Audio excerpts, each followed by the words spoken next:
Good morning, everyone. Welcome to a special morning edition of Voices of Resilience. It's not a special morning edition. We're just doing it in the morning. I'm glad you're here. If you're watching this now or if you're watching this later, please feel free to interact with the conversation that we're having in the chat, because we can always get back and talk about things with you after the fact. So welcome. My name is Nathan Hofer, and I am with the Lost and Found Association.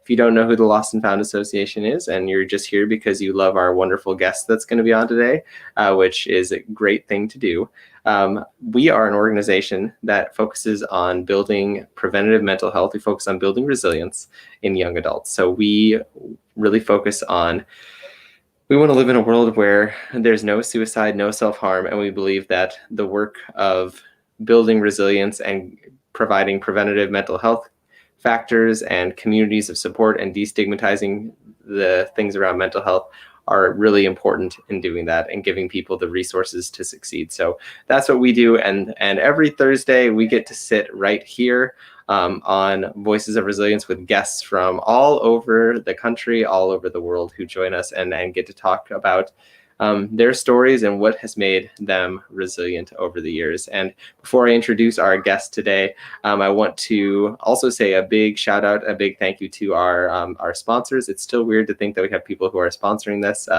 because it just feels, I mean, I'm sitting in front of my fireplace, and it just seems a little strange that we're in that world where this is our normal, still getting used to it. So I want to thank the Astrup Family Foundation and American Bank and Trust for sponsoring the work that we do here with Lost and Found as a whole, but also with Voices of Resilience. And with that, I'd like to introduce our guest today, Rosalie Durazo-Ramirez. Welcome, welcome.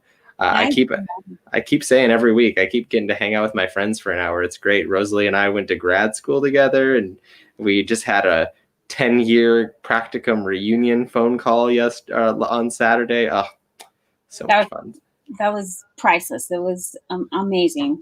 Yeah, to think we haven't all talked together in 10 years is weird. But Rosalie, why don't we, before we really dive into content and everything here, why don't you just tell me a little bit about yourself, about the work you do, so everyone here knows who this wonderful human across the screen from me is.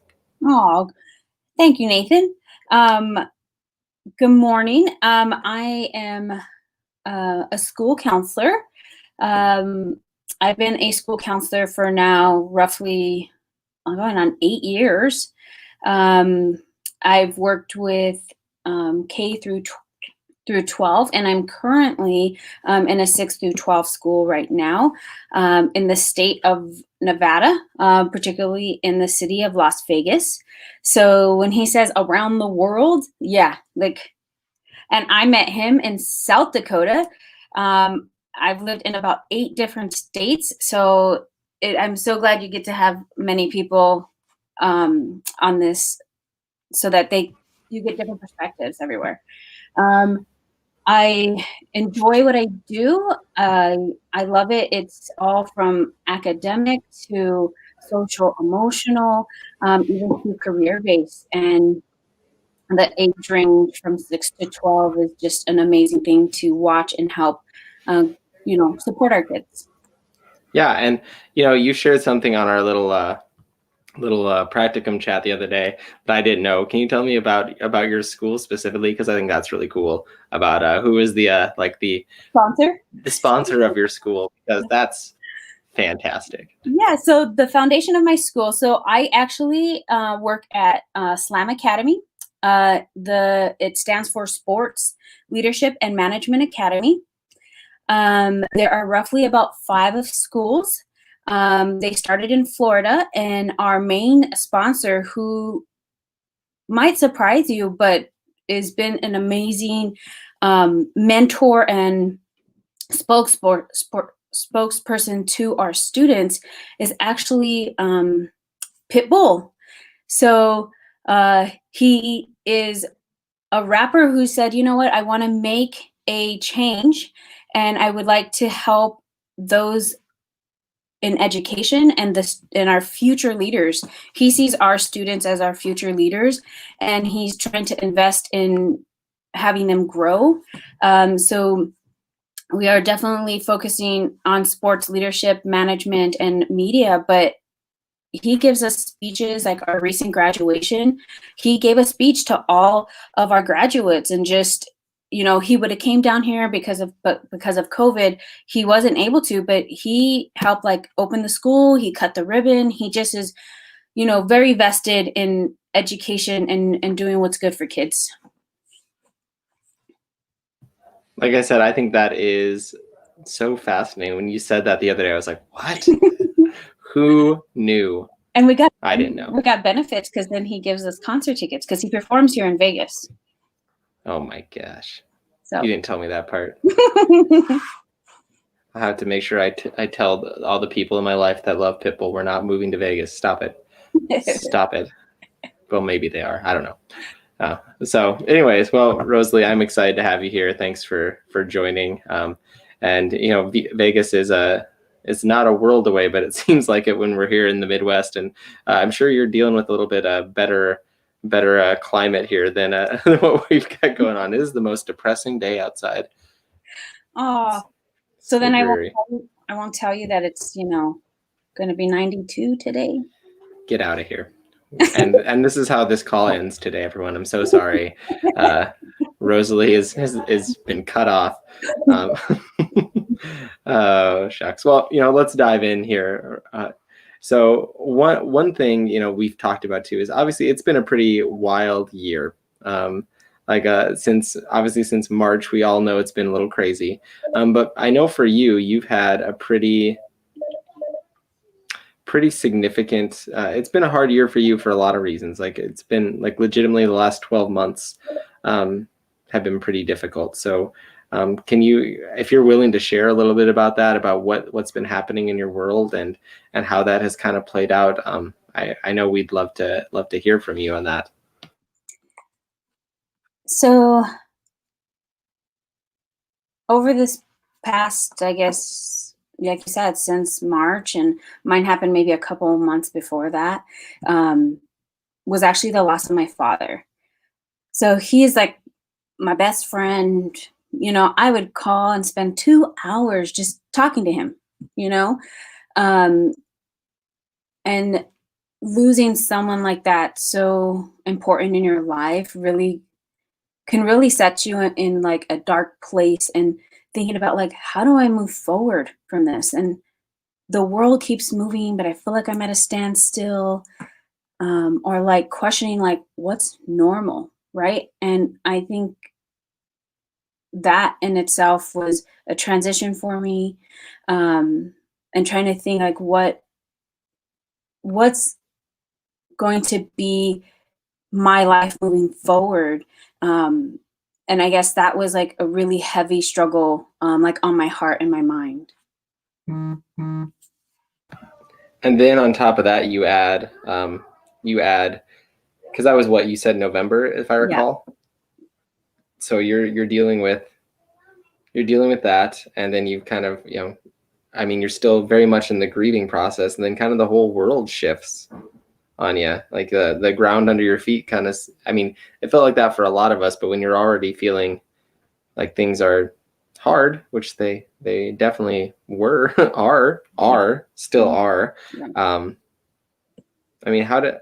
How did you like, I'm sorry, I'm going off on a tangent, but how did you keep your base with, losing your dad, still trying to be there for students who needed you, and then also like dealing with the world that we're in right now?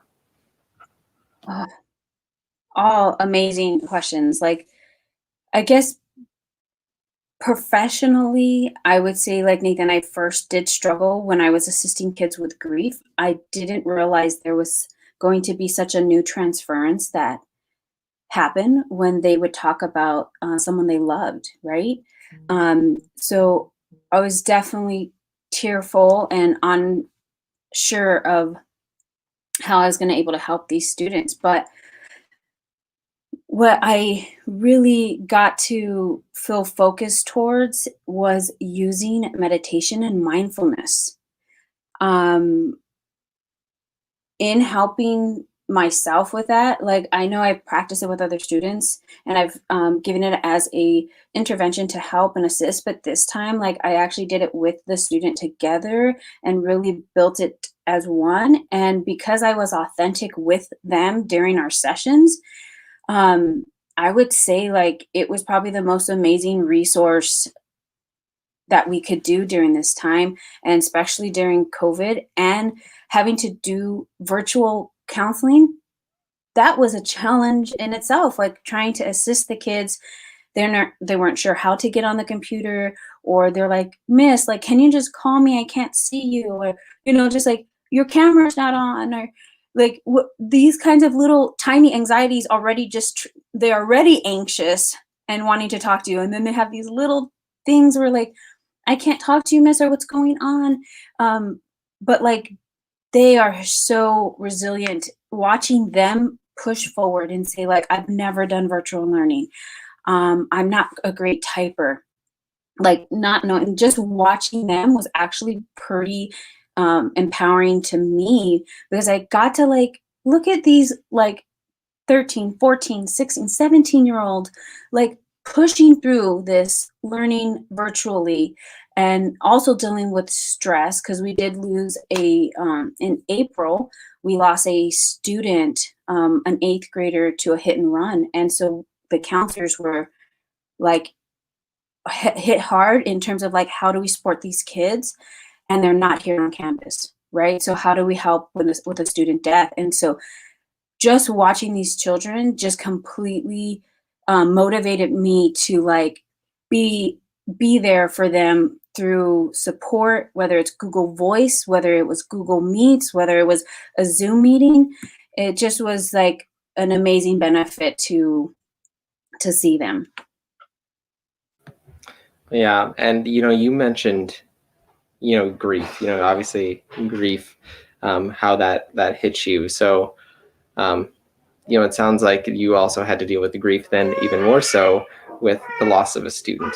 So what was that experience of grief like for you? And what did you hear others express it like? Because I think we often experience grief, but we don't know how to process it. We don't know how to acknowledge it. And I mean, we don't know how to move through it oftentimes. I have my own stories about that, but that's not what we're here for. But so what was that like for you? How did you work through that, and how did you encourage others to work through that? Oh, that's such a good question. I would say being okay to have a healthy release, even if it's just tears, and just being a good listener there.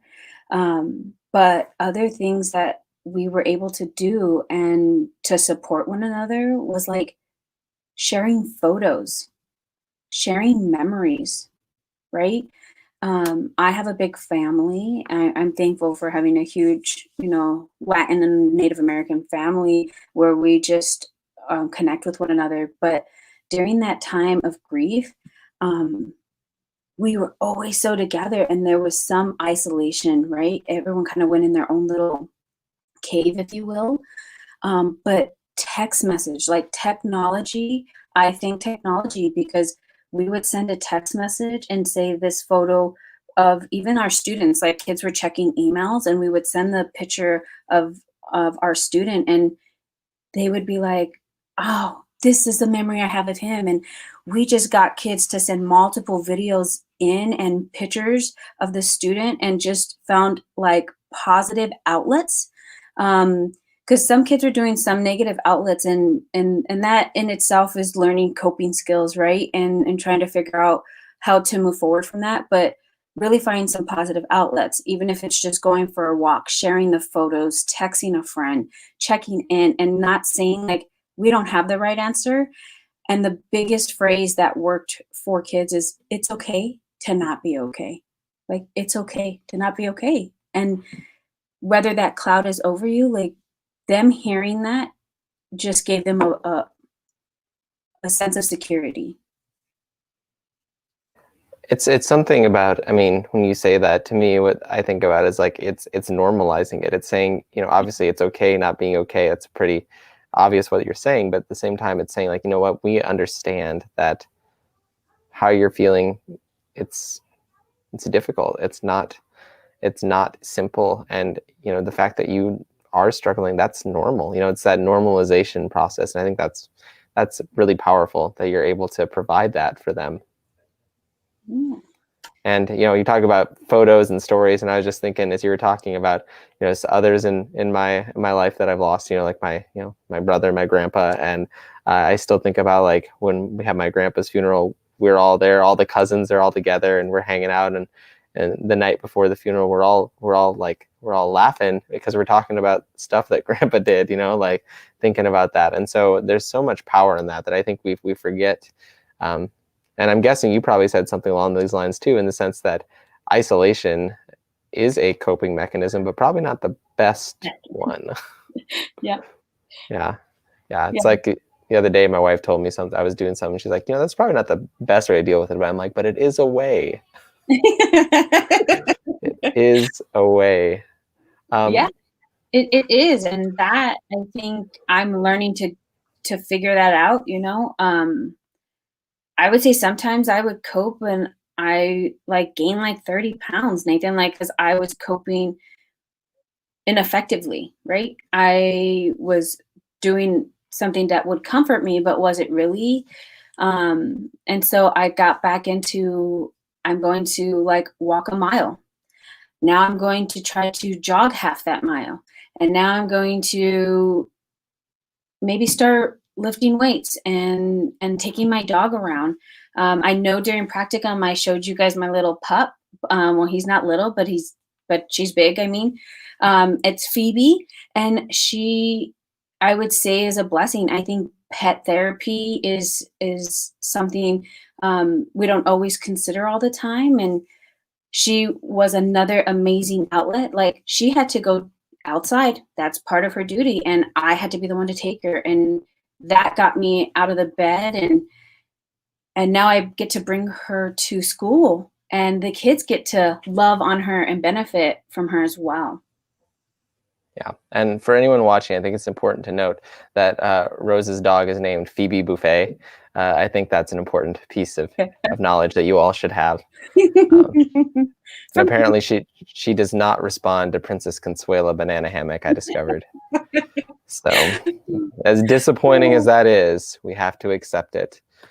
You're too So Rose, you mentioned something just a little bit ago, and I know we didn't, really talk about it at all. So I'm throwing you a curveball. So surprise, this is what I warn everyone that comes on Voice of Resilience. We will not stay on task. It's just not going to happen.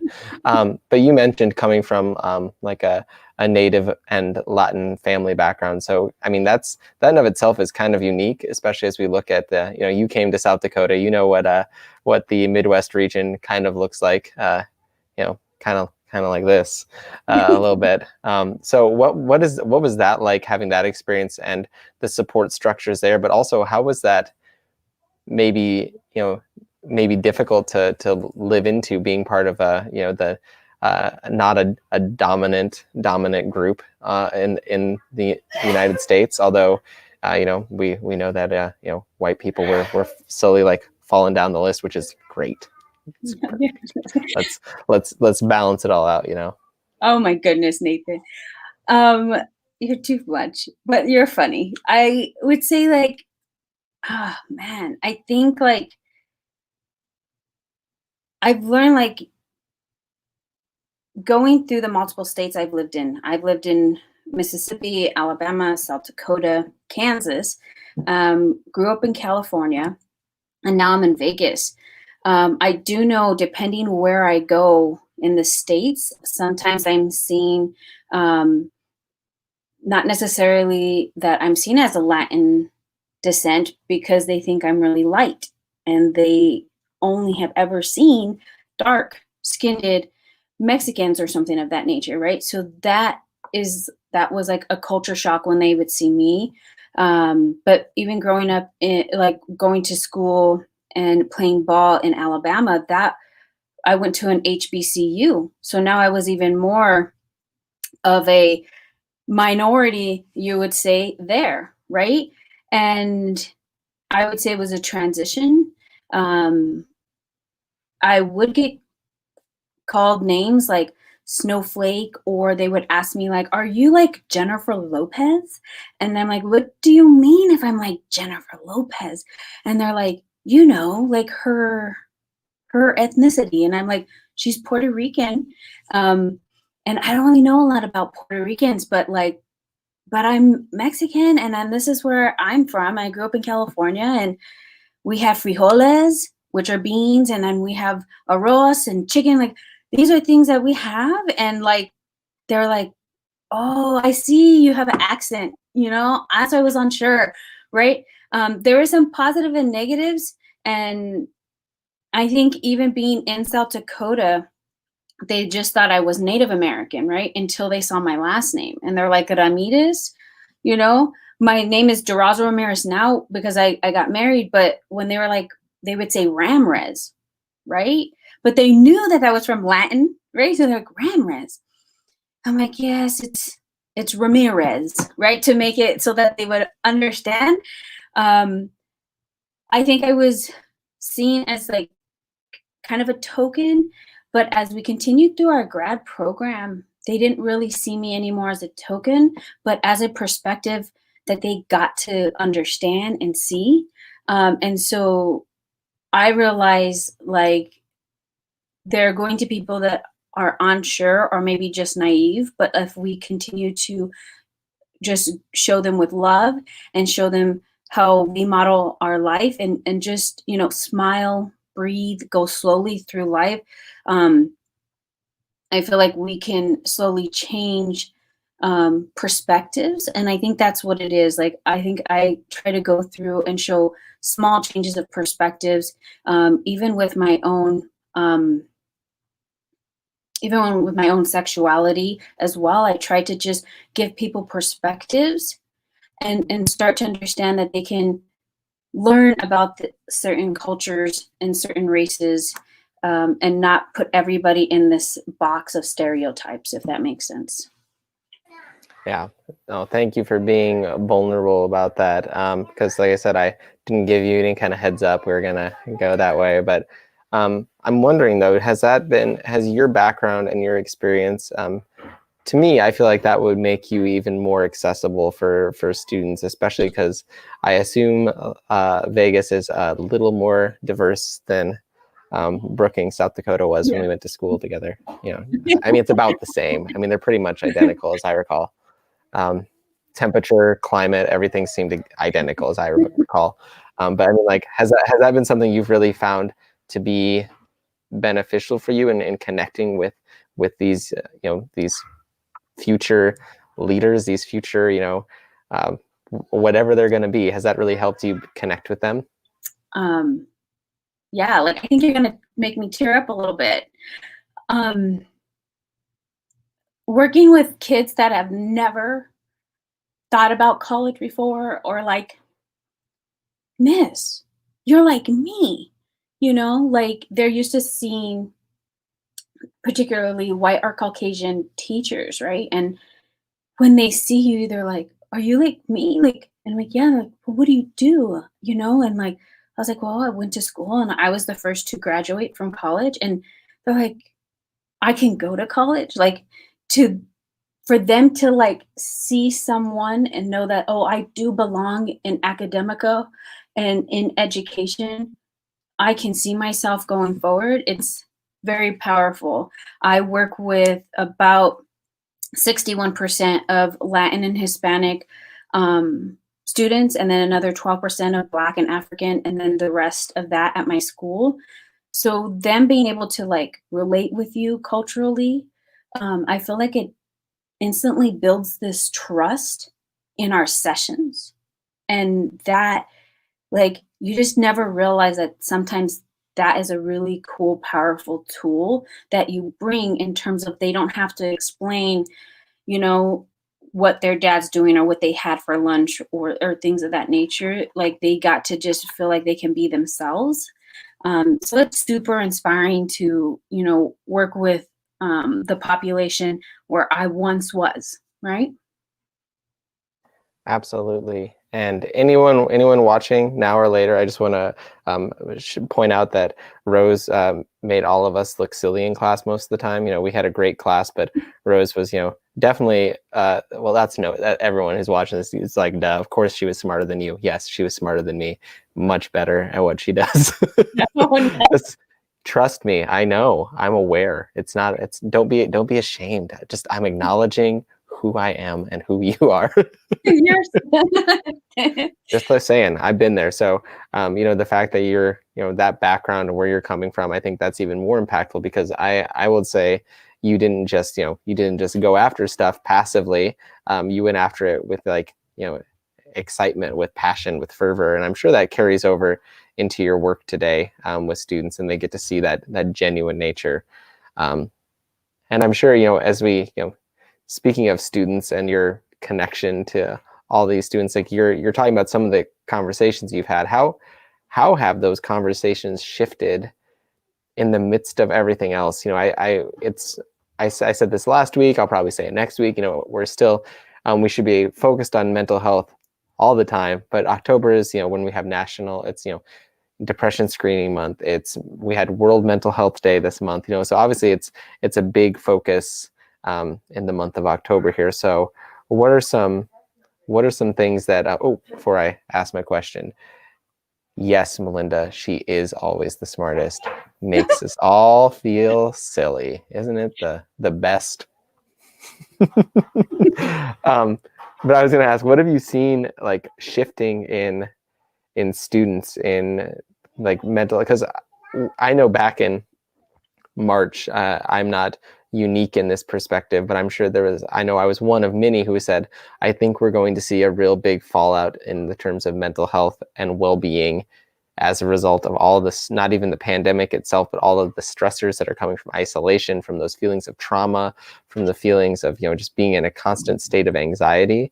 And so knowing that affects people, whatever spectrum they're on.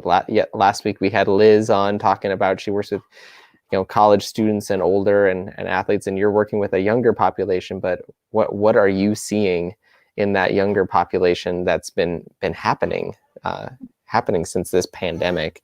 Because this is our new normal. Let's just face it. Like this is where we are. Yeah. I like that you brought up that it's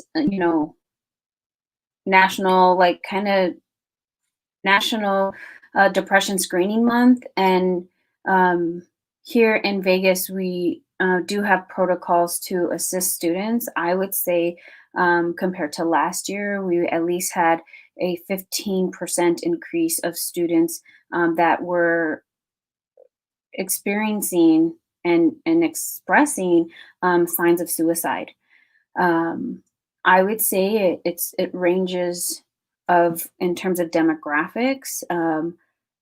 But because of this particular situation with COVID, Vegas got hit pretty hard because the hospitality, which is one of our biggest, economic producers, was shut down for the long time. Like never do we ever see the Las Vegas Strip's lights be turned off.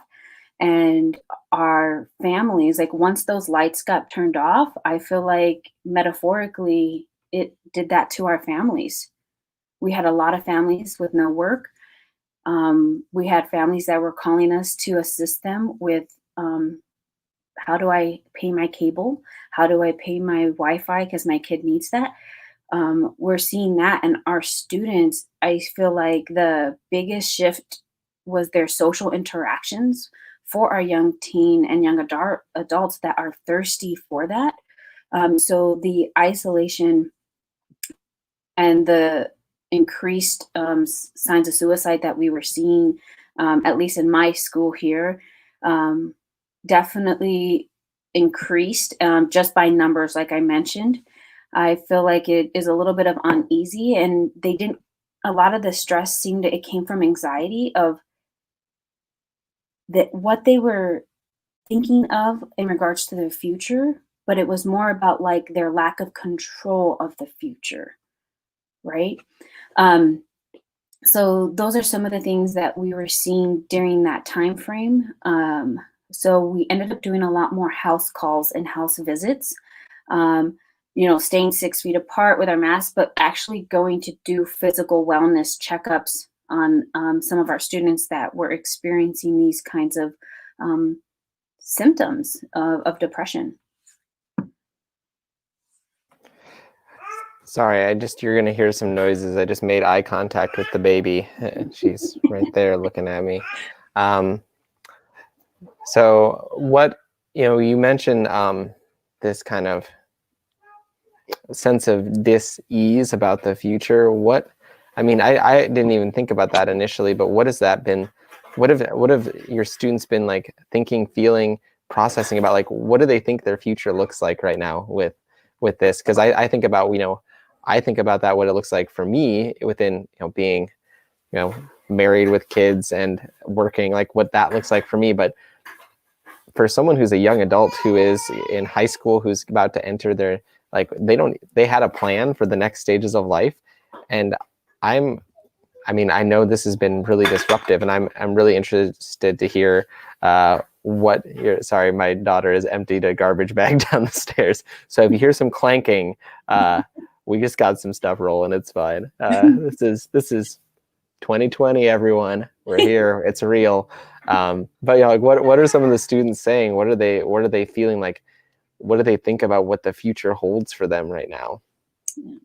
We are a big sports school, and so a lot of them, I would say, broke down a lot about not being able to play their varsity year sport and getting scouted or going to go play a college sport. Like, in their mind, they're thinking, I'm going to go play my freshman year somewhere, but NCAA canceled those things. That is like, you never, like, to us, right? We're thinking about bills or our family, like you said, our kids, things like that. But for them, that's a world crusher, right? Not being able to play a sport that they love. I would say homecoming, not having a homecoming, not even having a graduation. If I went all the way back into May, like, they were in tears in April and March. Like, I worked so hard for 13 years and I'm not going to be able to cross the stage. My parents are not going to be able to watch me. I'm the first of my family to graduate. Like, this is a huge accomplishment, right?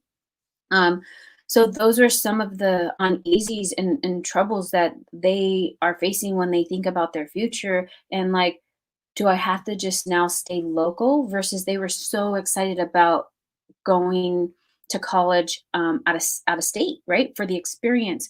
But now their classes are online, and now they're like, so this is my college experience. They don't get to have that true, the ninth grade where they have a freshman barbecue, or they're like hanging out with other people and getting to know each other and being on campus and connecting, right? And they're like, will this affect my careers in the future? Like, so all of those things you can see are conversations we're having with these young adults that are trying to venture out on what they believed was so normal until 2020, right? So reimagining.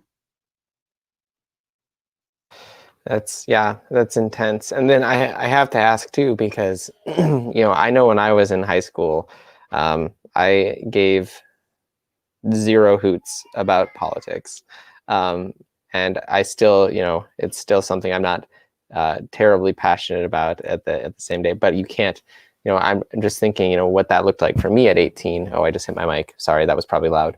What it looked like for me at 18 versus 18-year-olds today, inundated with social media, hearing things, seeing, Facebook, Twitter, Instagram, whatever other posts everywhere. I mean, it feels like our society is very politicized, of course, but the access to the inundation of that kind of message is just, it's right there, literally at your fingertips. It's like, it's right here in your hand, So how have your students been able to handle that? Because we are on top of COVID, I feel like I'm saying the same thing every week, and I'm sorry anyone who's listened multiple weeks, but we've got a pandemic, we've got racial injustices that are being dealt with, we got people talking about all the things that are hot topics in a political year are obviously hot topics again, and it feels really tense. So how has that affected your students, especially as you talk about them being from kind of minorities within our country. Like, how has that affected them and their experience and their emotions tied into not having the same support structures or plans for the future that are, as you said,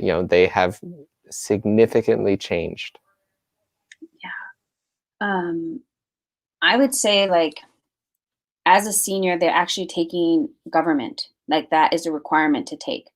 So you can only imagine that our government class does have quite a bit of debates.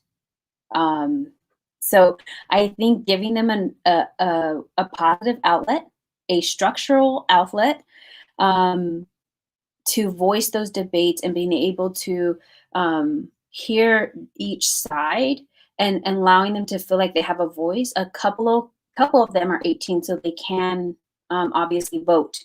But I would say, in terms of like some of their debates, they are talking about equity and they are talking about law enforcement. And some of them are like, you know what, I want to become a police officer so that I can make change, right?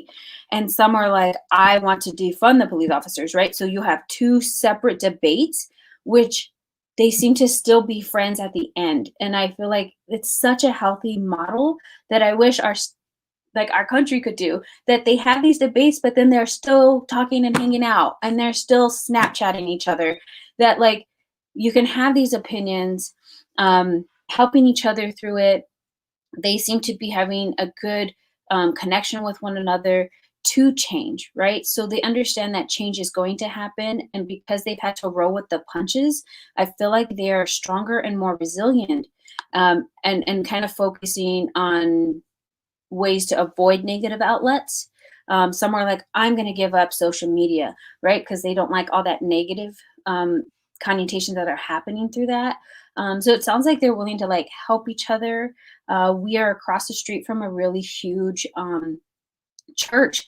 And so a lot of them are like, well, we need community service hours. So let's go give back to our community. Let's put goodness in our community. And so it's been really amazing to watch them. And we've had to have some, kids that deal with struggle, but they help us through it all. And we get to guide them and try to empower them through being resilient, because they already have it. It's like in their bones, I feel like, some of their resiliency. I'll tell you what, it's super encouraging for me to hear that they are able to have heated discussions and still get along, because I feel I'm on my soapbox. I think I was on the same soapbox last week, so I'm sorry. But I feel like we just are in an age where if I have a different opinion than you about something, that means I'm also must be A, B, C, D, and E, and that makes me this terrible person in your eyes. Although it could just be that you and I don't see eye to eye on this one thing, but this other thing we see eye to eye on, and this other thing we're good too. But I feel like we're so polarized, and that sense of isolation that comes from that polarization, like you're only connecting with people who share your side of things. You're only connecting with people who have the same story as you, and I feel like we're missing out on that. So it's so encouraging for you to talk about what that experience is like at your school, and having people from different backgrounds, different opinions, different identities sharing with one another and saying like, hey, this is what I think, but then they can still be friends after it. Yeah. That's the goal. And it's amazing because what happens is we give them a structure to have those conversations, right? So using like mindful inquiry, for example, right? Mm-hmm. If you're using mindful inquiry, it allows every moment to be a fresh opportunity, and understand that, like, we're speaking our truth, but if we use I phrases and things like that, it's helpful and reassuring. Yeah. Can you give an example for some mindful inquiries for someone who wants to maybe put it into practice in their own life? Anyone Yeah. watching, myself maybe included, because sometimes I get too heated about things too, and that's not right. So, like, using terms like, so what I heard you say was, and being able to use reflecting what they heard. So you're using deep listening. You're listening without having a response, so that you can completely hear their perspective and be able to reflect back, so that you have a complete understanding of what they're saying. And then at that point, if they're not sure, they can even ask additional questions like, so what can you tell me more about that perspective? Like, what would be beneficial to have to defund the police? And so they're asking open-ended questions, which will allow for less defense and allow for more openness. Gosh, it almost sounds like you're using counseling techniques. Weird. Kind of, right? I think listening is just like a huge, if we all listen pretty deeply, it will help us, right? And it can Hmm. help the person next that we're working with just empty their heart out. Yeah, and I think that's something that um, that listening is a skill we all should be developing. It's something that I'm real good at talking. Sometimes I'm not so good at listening. So, it's something that I know that I have my own things to work on with that as well. So anyone who's watching who knows me, I'm acknowledging it. Okay, we're working on it. We're hitting that around that 40-minute marks. This is usually the time I start to kind of try to, I'd say, rein the conversation in, but kind of that's the wrong phrase. But try to, like, keep it in the confines of an hour. So we're not done talking yet, but I just want to acknowledge it. So we're pulling back a little bit. But what are some things that, I mean, you've talked about the issues that you've seen with students coming up, and obviously this political climate. And while it's super encouraging that what you're sharing about what's happening with those students, I'm sure there's still those stressors coming up. So what are some trends that you've seen in terms of, like, what are students dealing with? Are we primarily dealing with anxiety? Are we dealing with depression? Are we dealing with, because I know you're one counselor at one school in one country, or one country, one city, one whole country, I love it. one counselor for the whole country. No, one city, in our country. So you don't have the answers for everything, but I think your experience is probably going to be really reflective of what others are dealing with. So, as we look at our these young adults that are going to be moving on to this next stage of life, our next generation of leaders, influencers, people who are going to be part of shaping the world in the future. What are you seeing as issues that your students are dealing with regularly? Um, I would say they're dealing with, I see a lot of stress and anxiety. Um, for sure, I would say more anxieties. I've had more kids with anxiety attacks. Um, some are having to pick up jobs to help with the families. So they're taking on parenting like roles. They're helping their family pay for bills and maintain a roof over their head. So I feel like they are anxious and worried and having more adult problems than that of the regular student teenage problems that they should be having, right? So their anxiety for sure. That's probably what we're seeing a lot more of, in that uneasiness um, feeling in our offices or in our virtual offices too. Which I think is pretty consistent from what I've been hearing from others who are working with other populations too, that this anxiety levels have been, I mean, obviously they've been high. When you're scared to walk outside your house sometimes or go to the store Yeah, to go get groceries, that's going to be stressful. And I'm sure that's really hard for students to also be trying to feel like they have to take care of their family on top of it too. yeah, Um, yeah, that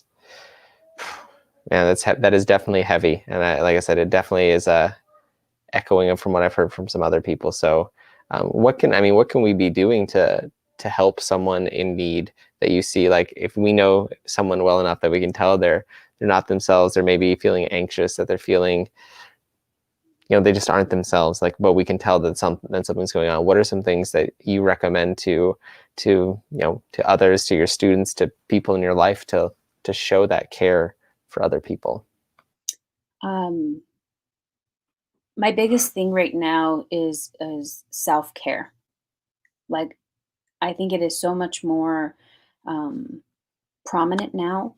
is self-care, because if you can't really care for someone else or be able to fill someone else's bucket without you making sure you're okay and you're feeling okay. Definitely self care. I would say finding a purpose, sometimes making even small goals can help. We've definitely had a lot of students just say, okay, today we're just going to work on um, even just like getting up out of bed and taking a shower and having a fresh day, right? Like just even if they're tiny goals.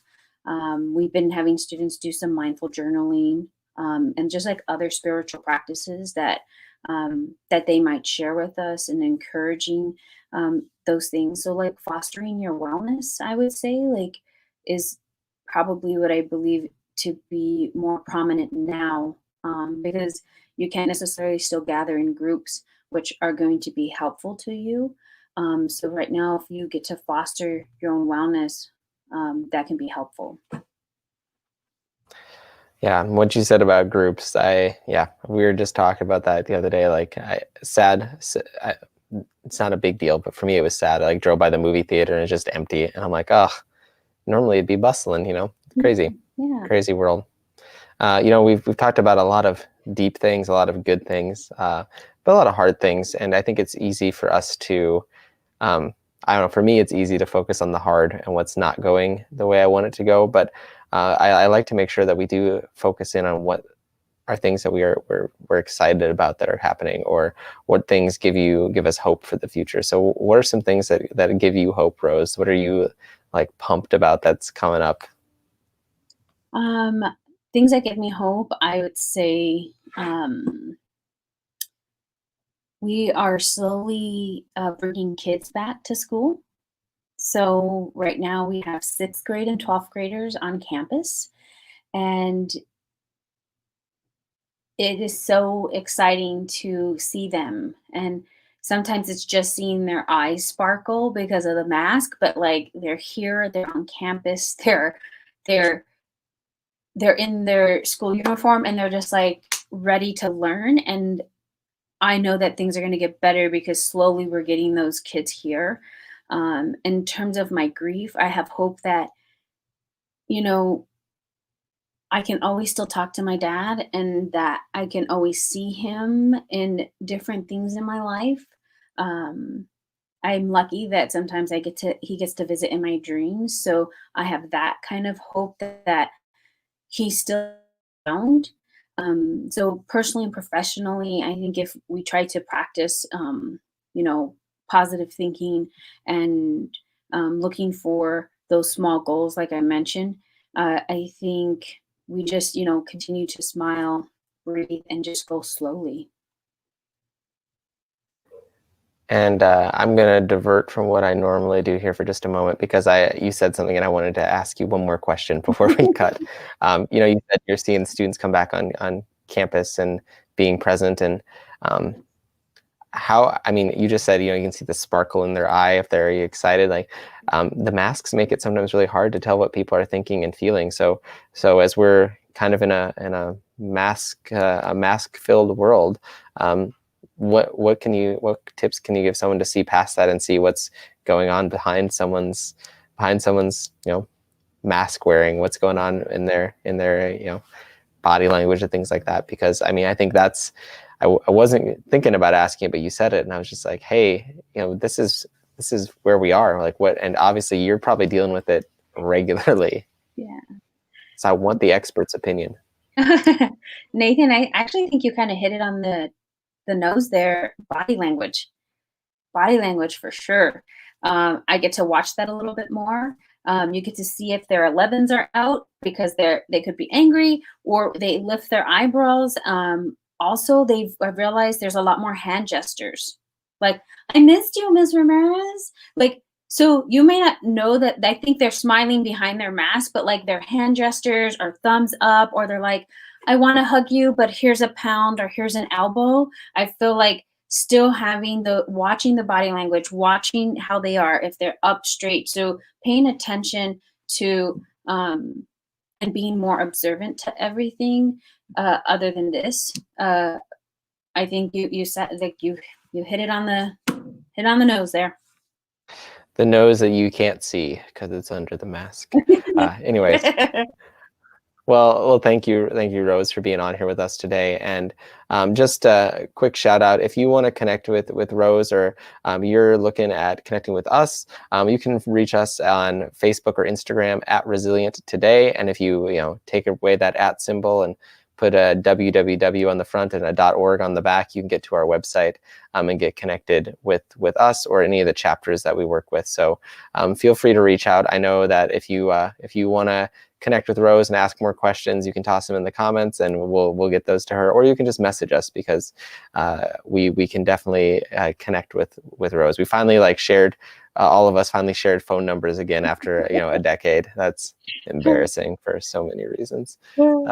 10 years, Rose. How's it been that long? I don't like it. It's unacceptable behavior. It was so wonderful, the time capsule to watch. Oh my gosh.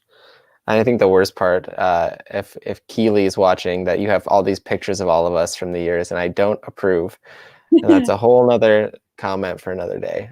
But Rose, I want to thank you for being on with us. And for everyone watching now or later, check us out next Thursday. We'll have Susan Harder, who is a art therapist, addictions counselor here in Sioux Falls. And the week after that, we have former Miss Iowa Nicole Kelly, who will be on, and she has a really cool story. So look her up. I don't want to ruin anything beforehand, but her story is super, super intriguing. So come and join us. We've got great guests all through the end of 2020, and I'm pumped about it. So Rose, thank you again for being here. And yeah, we'll see you all next week.